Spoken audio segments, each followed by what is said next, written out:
Naalala niyo pa ba tong statement ni Pionatic VP Sara Duterte noon na matagal na daw nilang alam ang katiwalian tungkol sa mga delivery ng pera sa mga suitcases? At ayon pa sa kanya, nangyayari na daw ito bago pa daw sila pumasok as President and Vice President ng kanyang former political unity team partner na si PBBM. Well, matagal naman namin na alam yan dahil matagal naman na yan pinag-uusapan.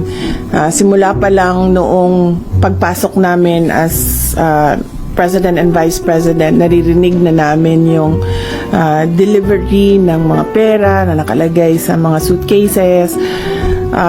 Pero ngayon lang siya lumabas in public dahil merong witness na nagsabi na siya mismo ang nagdadala nung mga suitcases na yon. Then just a few days ago, o noong Biyernes lang, binulgar ni Ombudsman Boying Remulla na isa sa mga photo na ginamit para sa joint affidavit ng 18 ex-Marines ay nakunan pa noong panahon ng tatay ni Fiona na si Digongyo.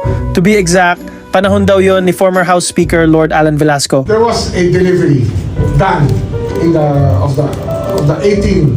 of the 18 Marines, supposedly the joint affidavit of the 18 Marines, pointed to a delivery to one of the Congress persons, one of the congressmen or congresswomen. But when we investigated that angle, it appears that this delivery was done during the time of Speaker Lord Velasco. That picture that was put in the affidavit was done during the time of Speaker Lord Velasco. So it's not an entirely accurate depiction of even pictures. What you see here is really a manipulation of facts to make it appear that that was done.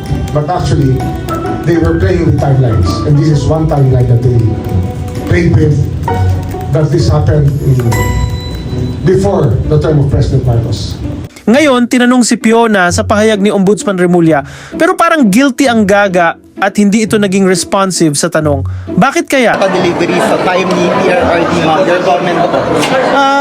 So for now, ang focus ng Inday Sara at ng Office of the Vice President is yung mga kailangan namin gawin para sa bayan.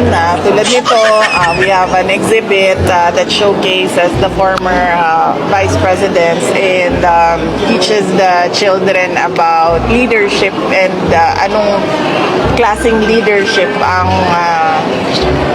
pipiliin nila sa kanilang pagbabiyahe dito sa ating bayan.